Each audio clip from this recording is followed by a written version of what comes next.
লোভ, মোহ, কাম, ক্রোধ, বাসনা এগুলি সকল মানুষের মধ্যেই বর্তমান, কিন্তু সেগুলি যখন অত্যাধিক মাত্রায় বেড়ে যায় তখন তা আমাদের দিয়ে এমন কিছু কাজ করিয়ে বসে যা মুহূর্তেই আমাদের জীবনকে শেষ করে দেয়। আমাদের আজকের মুভি ঠিক এই সংক্রান্ত। আমি নিজে যখন মুভিটি দেখছিলাম তখন শুরুর দিকে মনে হচ্ছিল মুভিটি ভালো না, এটা এক্সপ্লেন করব না, বাট শেষে গিয়ে এমন টুইস্ট রিভিল হবে যে আপনার মাথা ঘুরিয়ে দেবে। তাই ধৈর্য ধরে শেষ পর্যন্ত মুভিটি দেখার অনুরোধ রইল। তো চলুন শুরু করা যাক আজকের মুভি, যার নাম আনা গানাগা ও অতিথি। তবে একটা রিকোয়েস্ট, আমার এক্সপ্লেনেশন যদি ভালো লাগে তাহলে প্লিজ একটা কমেন্ট করবেন, তাহলে আমি একটু মোটিভেট হব, এই আর কি। তো শুরুতেই একটি কীর্তনের সভা দেখানো হয় যেখানে এক ধর্মগুরু বিভিন্ন জ্ঞানের কথা বলছিলেন আর কয়েকজন সেখানে বসে তা শুনছিল। সবাই মন দিয়ে শুনলেও একটি যুবতী মেয়েকে দেখি যার নাম মল্লিকা, সবাই তাকে মাল্লি বলেই ডাকে। তাকে দেখে মনে হচ্ছিল যে তার কীর্তনে কোনো মনোযোগ নেই। তার মা তাকে বলে, এভাবে বসে আছিস কেন, ঠিক করে বস। মাল্লি বলে, খেয়ে দিয়ে কোনো কাজ নেই, এর জ্ঞান শুনবো? চরিত্রহীন একটা লোক, ধর্মের জ্ঞান দিচ্ছে, নিজের চোখ তো সবসময় মেয়েদের উপর থাকে আর অন্যদের জ্ঞান দিচ্ছে। তার মা তাকে বকে আর বলে, তুই এত বাজে কথা কিভাবে বলতে পারিস? মাল্লি বলে, আমার জন্মগত গুণ, এটা তুমি পারবে না। বোঝাই যাচ্ছিল মাল্লি খুব স্ট্রেট ফরওয়ার্ড, সবকিছু মুখের উপরই বলে। কীর্তন শুনে তারা দুজন বাড়ি যেতে থাকে। তাদের বাড়ি অনেকটাই দূর। তারা নির্জন রাস্তা দিয়ে বাড়ি যাচ্ছিল। তার মা বলে, তাড়াতাড়ি চল, বাড়িতে তোর বাবা অপেক্ষা করছে। মাল্লি বলে, বাবা যদি আমাকে নিয়ে অতই চিন্তা করতো তাহলে এতদিনে আমি 2-3 বাচ্চার মা হয়ে যেতাম। তুমি তো কখনো আমার বয়সে ছিলে, তুমি তো আমার কষ্ট বোঝো, কেমন মা তুমি? আসলে মাল্লিরা অনেক গরিব, তার বাবা একজন মাতাল আর তার অনেক বয়স হওয়া সত্ত্বেও এখনো তার বিয়ে হয়নি। তার মা চুপ হয়ে যায়। বাড়ি পৌঁছে তারা ঘুমাতেই যাচ্ছিল তখন গাড়ি করে কয়েকজন লোক আসে। তাদের মেয়ের ডেলিভারি পেইন শুরু হয়েছে, তাই তারা মাল্লির মায়ের কাছে নিয়ে এসেছে ডেলিভারির জন্য। মাল্লির মা পানি গরম করে। মেয়েটি যন্ত্রণায় চিৎকার করলে বাইরে থেকে মাল্লির বাবা ভুলভাল বকতে থাকে। আজও সে নেশা করে বাইরে শুয়ে আছে। একটু পরে মেয়েটির একটি পুত্র সন্তান জন্মায়। সবাই খুশি হয়ে পূর্ণাম্মা অর্থাৎ মাল্লির মাকে ধন্যবাদ জানায়। আসলে পূর্ণাম্মা আশেপাশের গ্রামের সকলে ডেলিভারি করাতো, আগেকার যুগে যাদের দাইমা বলা হতো আর কি। বাচ্চাটিকে কোলে নিয়ে পূর্ণাম্মা মাল্লির দিকে দেখতে থাকে আর ভাবে কবে মাল্লির সন্তানকেও এভাবে কোলে নেবে। গরিবের সংসার, সকলে মিলে জমিতে কাজ করে কোনো রকমের দুমুঠো খাবার জোটে তাদের।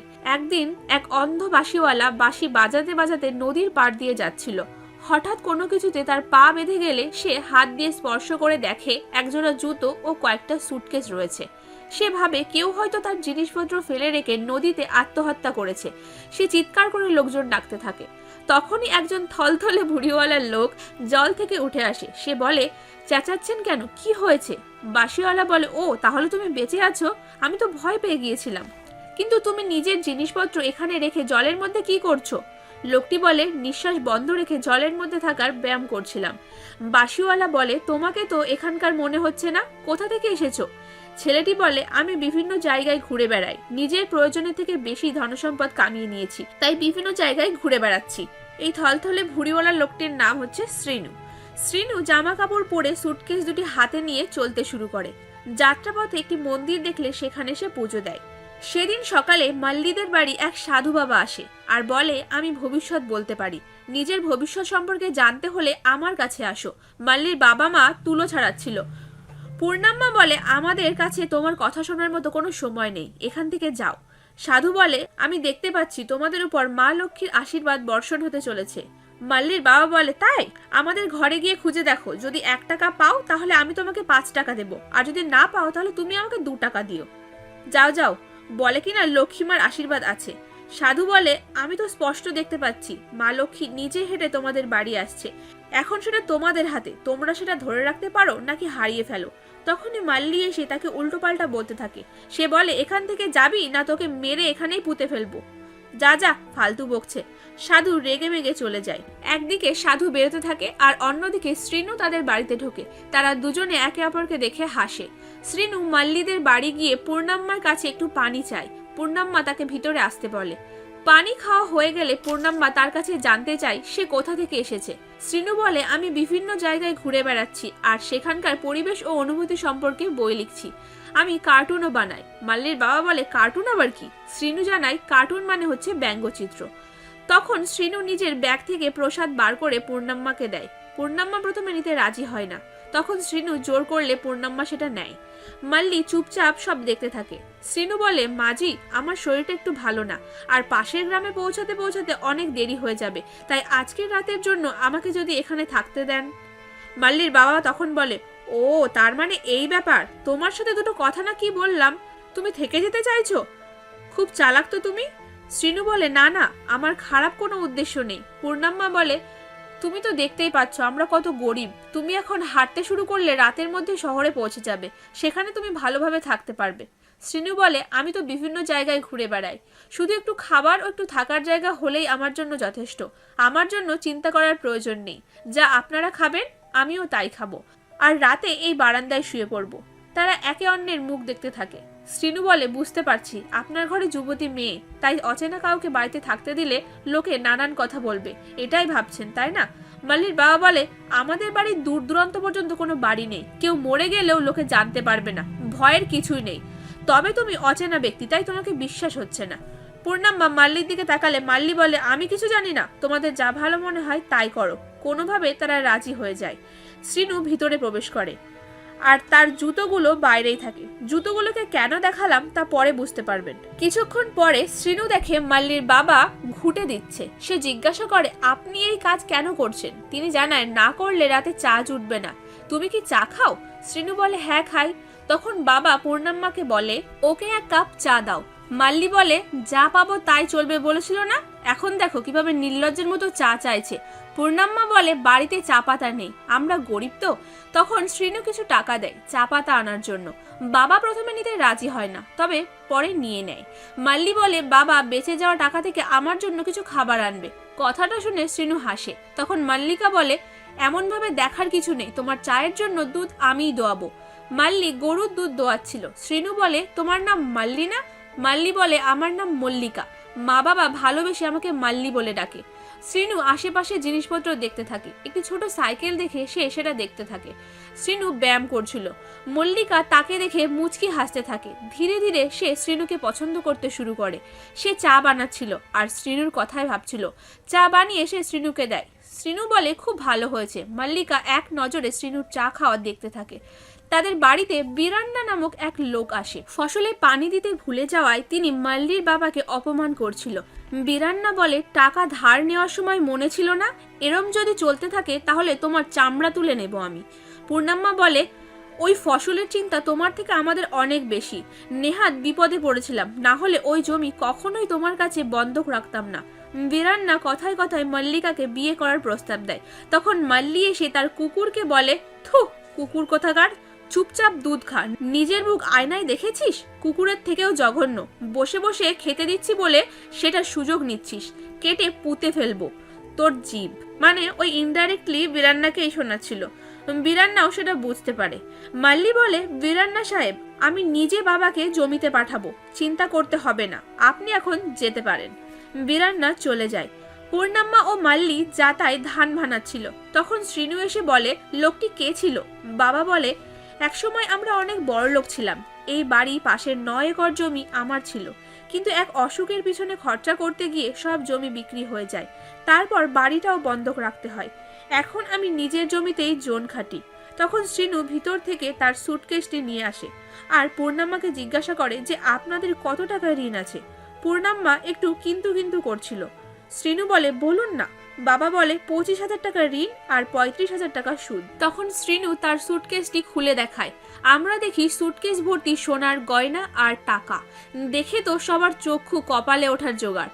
তারা নিজের চোখকেই বিশ্বাস করতে পারছিল না। মাল্লি বলে, মানলাম আমরা গরিব, কিন্তু তোমার কাছে ভিক্ষা চাইনি। শ্রীনু বলে, ছিছি, এমনটা না, আমি একজন অনাথ, ছোটবেলা থেকে অনেক কষ্টে আমি এগুলো কামিয়েছি। আপনারা 3 জন লোক, সম্মানীয় লোকজন, সম্পদ আজ আমার কাছে আছে, কাল আপনাদের কাছেও থাকবে। মানুষ চাইলে সবকিছু করতে পারে, শুধু পরিশ্রম ও আত্মবিশ্বাস দরকার। আমি অচেনা হওয়া সত্ত্বেও আমাকে থাকতে দিয়েছেন। ভালো মানুষের সাথে সবসময় ভালোই হয়। আমি এগুলো সব আপনাদের দিচ্ছি না। আমি একা যদি এগুলো উপার্জন করতে পারি তাহলে আপনারা 3 জন মিলে কতটা উপার্জন করতে পারবেন এটা একবার ভাবুন। আমি ভুল কিছু বললে ক্ষমা করবেন। পূর্ণাম্মা বলে, তুমি কেন ক্ষমা চাইছো? আর তাছাড়া এগুলো তো তুমি কত কষ্ট করে কামিয়েছো।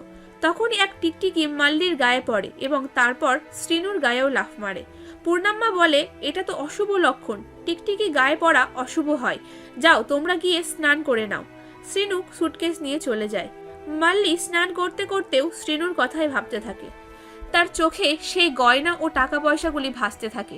সে কল্পনা করতে থাকে গয়নাগুলো পরে তাকে কেমন লাগবে, আর শ্রীনুর সাথে তাকে কেমন মানাবে। তখনই তার মা তাকে ডাকলে তার সম্বিত ফেরে। পূর্ণাম্মা বলে, আমি আর তোর বাবা খেতে যাচ্ছি, বাড়ির খেয়াল রাখিস, এই বলে চলে যায়। শ্রীনুও স্নান সেরে মাথা আঁচড়াচ্ছিল। তখন মাল্লি এসে বলে, টিকটিকি পড়বে জানলে পানি গরম করে রাখতাম, কি জানি তোমার আবার ঠান্ডা পানিতে স্নান করার অভ্যাস আছে কিনা। শ্রীনু বলে, আমি তো বিভিন্ন জায়গায় ঘুরে বেড়াই, সব জায়গায় কি গরম জল পাই? নদী, নালা, পুকুর, ঝর্ণা যাই পাই সেখানেই স্নান করে নিই, আমার অভ্যাস আছে। মাল্লি বলে, তুমি এসব অশুভ শুভ বিশ্বাস করো? শ্রীনু বলে, হ্যাঁ করি। প্রাচীন পণ্ডিতদের কথার পিছনে সবসময় কোনো না কোনো কারণ থাকে, আর মাঝি এমনভাবে বললেন আমি না করতে পারলাম না। মাল্লি বলে, বাইরে থেকে কঠোর মনে হলেও তোমার মনটা নরম। শ্রীনু বলে, তুমিও, তোমার কথাগুলো একটু তীক্ষ্ণ, তবে তোমাকে দেখলে আমার মা লক্ষ্মীর কথা মনে পড়ে। মাল্লি বলে, মা লক্ষ্মী? মা লক্ষ্মীকে দেখেছো? পা থেকে মাথা পর্যন্ত সোনা দিয়ে ভর্তি থাকে, আর আমাকে দেখো। শ্রীনু বলে, আচ্ছা তার মানে শুধু সোনার অভাব, তাই তো? সোনা তো আমার কাছেও আছে, আমি এক্ষুনি দিচ্ছি। মাল্লি বলে, না না, আমার চাই না, এই বলে চলে যায়।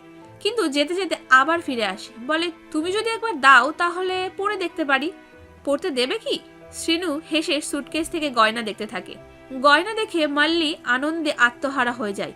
কিছু একটা ভেবে সে চিৎকার করে ওঠে। শ্রীনু বলে, কি হয়েছে? সে জানায় কাটা ফুটেছে, খুব যন্ত্রণা হচ্ছে। শ্রীনু জিজ্ঞাসা করে কোথায়। তখন মাল্লি ধীরে ধীরে এসে তার শাড়ি তোলে, শ্রীনুকে সিডিউস করার চেষ্টা করে। সেটা দেখে শ্রীনু প্রচন্ড রেগে যায় আর তাকে চড় মারতে যায় এবং বলে, এসব কি করছো? অচেনা ছেলের সামনে এমন করতে তোমার লজ্জা করছে না? মাল্লি বলে, কি এমন করেছি আমি? শ্রীনু বলে, আবার বলছো কি করেছি? যখন থেকে এসেছি তখন থেকে লক্ষ্য করছি তোমার নজর কেমন অদ্ভুত। মাল্লি বলে, তুমি আমাকে খারাপ মেয়ে ভাবছো তাই না? আমার পায়ে কাটা ফুটেছে, তাই সেটা দেখানোর জন্য শাড়ি একটু উপরে তুলেছিলাম, শুধু এইটুকুই। আর তুমি আমাকে ওই ধরনের মেয়ে ভাবলে। তোমার কাছে একটু গয়না কি চাইলাম, তুমি ভাবছো আমি খারাপ মেয়ে? হ্যাঁ, এটা ঠিক যে আমার এখনো বিয়ে হয়নি, কিন্তু তবুও কখনো আমার মনে ভুল চিন্তা ভাবনা আসেনি। মাল্লি রেগে মেগে চলে যায়। সন্ধ্যা হয়ে যায়। শ্রীনু এসে মাল্লির কাছে তার ব্যবহারের জন্য ক্ষমা চায়। মাল্লি বলে, ঠিক আছে, এতে এটা তো বোঝা গেল যে তুমি ভালো মানুষ। কিছুক্ষণ পরে পূর্ণাম্মা ও সুবাইয়া বাড়িতে আসে। পূর্ণাম্মা শ্রীনুকে বলে, আজকে রাতে মশলা ভাত বানাচ্ছি, তুমি খাবে তো? শ্রীনু বলে, মাজি আপনি যা দেবেন তাই খাবো বলেছিলাম, তবে আমার খুব চিকেন কারি খেতে ইচ্ছা করছে, আপনি কি বানাবেন? বাবা বলে, আমরা গরিব, কিভাবে বানাবো বলো? শ্রীনু বলে, যা খরচা হবে আমি দেব, কত টাকা লাগবে? বাবা বলে, 20 টাকা। শ্রীনু বলে, মাত্র? এই বলে 200 টাকা দেয়। যা যা লাগবে কিনে আনুন, আর বাকি পয়সা দিয়ে যা ইচ্ছা কিনবেন। পূর্ণাম্মা একটু রাগারাগি করে, কারণ অতিথির কাছ থেকে টাকা নেওয়াটা ভালো দেখায় না। তবে শ্রীনু বলে, কিছু মনে করবেন না মাজি, আমার খুব চিকেন কারি খেতে ইচ্ছা করছে, বাবা বাজারে যাচ্ছিল। তখন শ্রীনু জিজ্ঞাসা করে, বাথরুমটা কোথায়? বাবা বলে, বাড়ির পিছনে ছোট পুকুর আছে, ওখানেই চলে যাও। আমরা দেখি মাল্লি বসে বসে কিছু একটা ভাবছে। সে সাধুর কথাগুলো মনে করতে থাকে। সে তার মাকে বলে, মা, কেউ তোমার কাছে 20 টাকা চাইলে তুমি কি তাকে 200 টাকা দেবে? মা বলে, আমি কি পাগল নাকি? মাল্লি বলে, তাহলেই ভাবো ও দিল কেন? আমার মনে হয় এইসব টাকা পয়সা ও উপার্জন করেনি, নিশ্চয়ই কোথা থেকে চুরি করেছে। কষ্ট করে উপার্জন করলে এমনভাবে ওড়াতে পারতো না। ভাবার বিষয় আছে, ওর সমস্ত টাকা যদি আমাদের হয়ে যায়।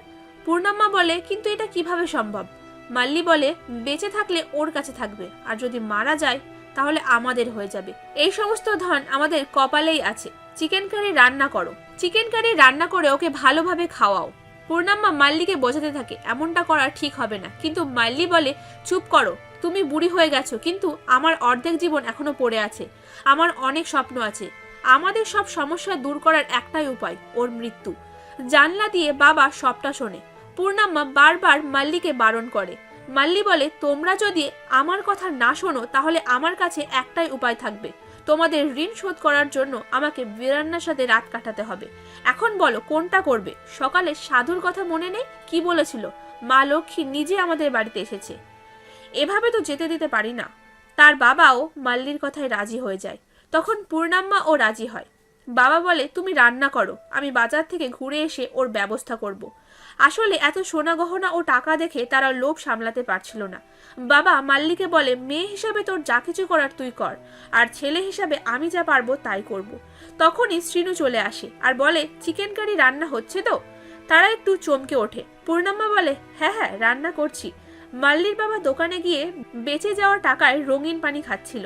এদিকে শ্রীনু রান্নাঘরে এসে বলে, মাজি, হত্যার ব্যাপারে আপনার কি খেয়াল? হত্যার কথা শুনে মা মেয়ে চমকে ওঠে। তারা ভাবে শ্রীনু বোধহয় সব বুঝে গেছে। তখন শ্রীনু বলে, খাবার জন্য মুরগিকে হত্যা করাটা কি ঠিক? মাল্লি বলে, এক প্রাণী অন্য প্রাণীকে খেয়ে বেঁচে থাকে, এটাই প্রকৃতির নিয়ম। অতই যখন ভাবো তাহলে চিকেন কারি খেতে চেয়েছিলে কেন? শ্রীনু বলে, না না, আসলে মনে প্রশ্ন জাগলো তাই বললাম। মাল্লির বাবার কাছে আজ অনেক টাকা ছিল, তাই দোকানদারও তার ছেলে মাল্লির বাবাকে আরো বেশি বেশি রঙিন পানি খাওয়ার জন্য ইন্ধন জোগাচ্ছিল। আর তিনি তাদের কথায় এসে গ্লাসের পর গ্লাস রঙিন পানি খেয়ে যাচ্ছিল।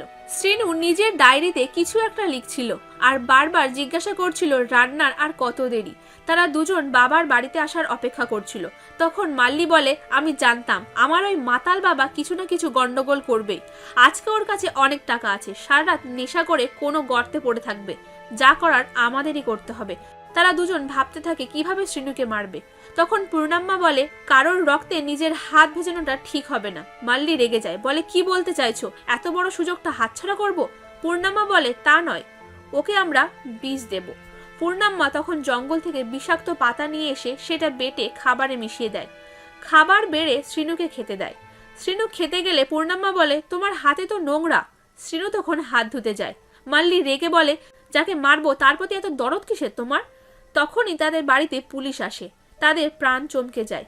পূর্ণাম্মা শ্রীনুকে বাড়ির পিছনে অপেক্ষা করতে বলে। সে বলে, যতক্ষণ না ডাকবো ততক্ষণ আসবে না। শ্রীনু বলে, মনে হয় আজকে আর চিকেন কারি আমার কপালে জুটবে না। পুলিশ বলে, শক্তি সাহেবের বাড়িতে চুরি হয়েছে, খবর পেয়েছি চোর এদিকেই এসেছে। আপনারা কি কাউকে দেখেছেন? তারা বলে, না না, কই দেখিনি তো। পুলিশ চলেই যাচ্ছিল তখনই চিকেন কারির গন্ধ পেয়ে তারা খাওয়ার জন্য অনুরোধ জানায়। উপায় না পেয়ে পূর্ণাম্মা তাদের খেতে ভিতরে ডাকে। একজন পুলিশ শ্রীনুর জন্য বাড়া থালাটাই খেতে যাচ্ছিল। তখনই পূর্ণাম্মা সেটা কেড়ে নেয়, কারণ তাতে বিষ দেওয়া ছিল। তাড়াহুড়ো করতে গিয়ে থালাটা পড়ে যায়। পূর্ণাম্মা অন্য থালায় বেড়ে তাদেরকে খেতে দেয়। তারা খাচ্ছিল তখনই মাল্লির কুকুরটি এসে পড়ে। কুকুরটি পড়ে যাওয়া খাবারটি খেতে ধরে। মাল্লি তাড়াতে গেলে পুলিশ বলে, তাড়াচ্ছ কেন? এমনিতেও তো খাবারটা নষ্ট হয়ে গেছে। কুকুরটি সব খাবার খেয়ে নেয়। খাওয়া শেষে পুলিশ দুটি চলে যাচ্ছিল। তখন দেখে বারান্দায় কুকুরটি শুয়ে আছে। একটি পুলিশ বলে, এ এমন ভাবে ঘুমাচ্ছে যেন মারা গেছে। পূর্ণাম্মা ও মাল্লি ভয় পায়। তারা চলে গেলে মাল্লি দেখে কুকুরটি মারা গেছে। সে চুপি চুপি কুকুরটিকে নিয়ে গিয়ে মাটিতে কবর দিয়ে দেয়। পূর্ণাম্মা শ্রীনুকে খাবার বেড়ে দেয়। শ্রীনু খুব তৃপ্তি সহকারে খাবারটি খায়। শ্রীনু হাত ধুতে যায়। হাত ধুয়ে এসে শ্রীনু পূর্ণাম্মাকে একটা প্রণাম করে আর খাবারের জন্য ধন্যবাদ জানিয়ে ঘুমাতে চলে যায়। শ্রীনু ঘুমিয়ে পড়লে মাল্লি তার মাকে বলে, তুমি ওর খাবারে বিষ দাওনি তাই না? পূর্ণাম্মা চুপ করে থাকে। আসলে নিজে হাতে কাউকে বিষ খাওয়াতে তার বুক কেঁপে উঠেছিল, তাই সে পারেনি। সে বলে, আজকে যাই হয়ে যাক না কেন আমি ওকে মারবই। এদিকে মাল্লির বাবাকে দোকানের এক কর্মচারী বলে, তুমি আর খেও না, তোমাকে এখন তোমার বাড়ি যাওয়া উচিত। সে বলে, কেন? কর্মচারীটি বলে, আজকে তোমাদের বাড়িতে এক ছেলে এসেছে না? বাবা বলে, তুই কি করে জানলি? তখন সে বলতে শুরু করে, আমরা দেখি শ্রীনু মাল্লিদের বাড়ি যাওয়ার আগে এই দোকানে এসেছিল। সে দোকানদারের মালিককে বলে, চাচাজি আমাকে চিনছেন? আমি সুবাইয়ার ছেলে কৃষ্ণা। দোকানদার বলে, তুমি সুবাইয়ার ছেলে যে বহু বছর আগে বাড়ি ছেড়ে চলে গিয়েছিল? শ্রীনু বলে, হ্যাঁ। দোকানদার বলে, তোমার মা এখনো রোজ তোমার জন্য কান্না করে। তোমার বাবা তো রোজ এখানে এসে রঙিন পানি খায়। তোমার বোনের এখনো বিয়ে হয়নি, কিন্তু তুমি ফিরে এসেছো, এখন সবকিছু ঠিক হয়ে যাবে। শ্রীনু বলে, চাচা আপনি বাবাকে জানাবেন না, আমি দেখব ওনারা আমাকে চিনতে পারে কিনা। কথাটা শুনতেই বাবার মাথায় আকাশ ভেঙে পড়ে। সে নিজের ছেলেকে মারার প্ল্যান করেছে। সে টলতে টলতে বাড়ির দিকে যেতে থাকে। অতিরিক্ত ড্রিঙ্ক করার ফলে সে চলতেই পারছিল না। অন্যদিকে মাল্লি চাকু নিয়ে ধীরে ধীরে শ্রীনুর পাশে গিয়ে বসে আর তার মুখ চেপে ধরে একবারে তার গলা কেটে দেয়। পূর্ণাম্মা চিৎকার করে ওঠে। পাশ দিয়েই সেই বাঁশিওয়ালা যাচ্ছিল। চিৎকার শুনে সে পূর্ণাম্মাকে ডাকতে থাকে। কেউ সাড়া না দিলে সে চলেই যাচ্ছিল। তখনই শ্রীনুর জুতোয় পা লাগলে সে সেটা স্পর্শ করে চিনে যায়। সে বলে, সুবাইয়া নিশ্চয়ই রঙিন পানির দোকানে থাকবে, ওকে গিয়ে জিজ্ঞাসা করি। এদিকে অনেক কষ্টে মাল্লির বাবা বাড়িতে আসে আর দেখে পূর্ণাম্মা নিস্তব্ধ হয়ে বাইরে বসে আছে। তাকে জিজ্ঞাসা করে শ্রীনু কোথায়। পূর্ণাম্মা ভিতরে দেখালে সুবাইয়া দেখে শ্রীনুর মৃতদেহ পড়ে আছে। সে হাউমাউ করে কাঁদতে শুরু করে আর তাকে কৃষ্ণা বলে ডাকতে থাকে। মাল্লি বাইরে কবর খুঁড়ছিল, চিৎকার শুনে সে ভিতরে আসে। সুবাইয়া পূর্ণাম্মাকে সবটা বলে, নিজের ছেলেকে মেরে ফেলেছে। শুনে তার মার আত্মা কেঁপে ওঠে। মাল্লিও কাঁদতে শুরু করে। ফ্ল্যাশব্যাকে আমাদের কৃষ্ণার বাড়ি ছেড়ে যাওয়ার দিনটি দেখানো হয়। মাল্লির চুল কেটে দেওয়ার জন্য পূর্ণাম্মা কৃষ্ণাকে খুব বকাবকি করছিল, তাই সে ভয় পেয়ে বাড়ি ছেড়ে পালিয়ে গিয়েছিল। সেই ঘটনাটাই শ্রীনু একটি ছবির মাধ্যমে ডায়েরিতে এঁকে রেখেছিল। তিনজনে কান্নায় ভেঙে পড়ে। দৃশ্যটা এতটাই হৃদয় বিদারক ছিল কি বলবো। পূর্ণাম্মা রান্নাঘরে গিয়ে বিষ মাখানো খাবার নিয়ে আসে আর সেটা খেতে থাকে। তখন মাল্লি ও তার বাবা সেটা খেতে শুরু করে। টাকার লোভ মানুষকে এতটা অন্ধ করে দেয় যে মানুষ আপন পর সবকিছু ভুলে যায়, মনুষ্যত্ব হারিয়ে ফেলে। টাকার লোভে অন্ধ হয়ে তারা নিজের ছেলেকেই হত্যা করলো, তাই তারা নিজেরাই নিজেদের জীবনকে শেষ করে দেয়। মাল্লি ও তার মা শ্রীনুকে জড়িয়ে শুয়ে পড়ে আর সুবাইয়া তাদের উপর তুলো ঢালতে থাকে আর একসময় তুলোয় আগুন ধরিয়ে দেয়। মুহূর্তেই সারা ঘর জ্বলতে শুরু করে। বাঁশিওয়ালা গ্রামের লোককে ডেকে আনে, কিন্তু অনেক দেরি হয়ে যায়। সারা বাড়ি দাও দাও করে জ্বলছিল। শেষে আমাদের শ্রীনুর লেখা একটি চিঠি শোনানো হয়, যেখানে শ্রীনু লিখেছিল, আজকের দিন আমি কখনো ভুলবো না। আজ 15 বছর পর আমি আবার আমার বাড়িতে ফিরে এসেছি। পরিবারের সকলকে দেখে সেই মুহূর্তে তাদের জড়িয়ে ধরতে খুব ইচ্ছা করছিল আর মন বলছিল তাদেরকে বলে দিই আমিই তাদের কৃষ্ণা। কিন্তু যখন দেখলাম আমার নিজের বোন মাল্লিকা আমার দিকে অদ্ভুতভাবে তাকাচ্ছে, তখনই আমি থেমে গেলাম। বীরান্না যখন মা বাবাকে অপমান করছিল তখন মনে হচ্ছিল সব টাকা বীরান্নার মুখে ছুঁড়ে মারি আর সব ঋণ শোধ করে দিই, কিন্তু কেন জানি না পারলাম না। পরে মনে হলো আমি ভুল করেছিলাম। আমার যুবতী বোন যখন আমার দিকে আকর্ষিত হতে শুরু করলো তখনই আমি সব সত্যি বলতাম, কিন্তু সত্যি জানার পরে মাল্লিকা নিজের ভাইয়ের প্রতি আকর্ষিত হয়েছে ভেবে লজ্জায় নিজেকে ক্ষমা করতে পারতো না। তাই আমি সিদ্ধান্ত নিয়েছি, যেভাবে অচেনা হয়ে এসেছিলাম কাল সকালে সব গহনা ও টাকা পয়সা রেখে সেভাবেই অচেনা হয়ে চলে যাব। ওরা যেন সুখে থাকে এই কামনা করি। আমার বোন যেন কখনো আমাকে এই নজরে না দেখে এই প্রার্থনাই করি। অর্থাৎ মাল্লিকা যদি তার লোভ ও কামনাকে কন্ট্রোল করতে পারত তাহলে আগামী জীবন তাদের সুখেই কাটত। একটা ভুল সবকিছু জ্বালিয়ে দিল। তো আজকের মুভি এখানেই শেষ। মুভিটি কেমন লাগলো অবশ্যই কমেন্ট করে জানাবেন আর আমার চ্যানেলটিকে সাবস্ক্রাইব করতে কিন্তু একদমই ভুলবেন না। আজকের জন্য এইটুকুই, দেখা হচ্ছে নেক্সট ভিডিওতে।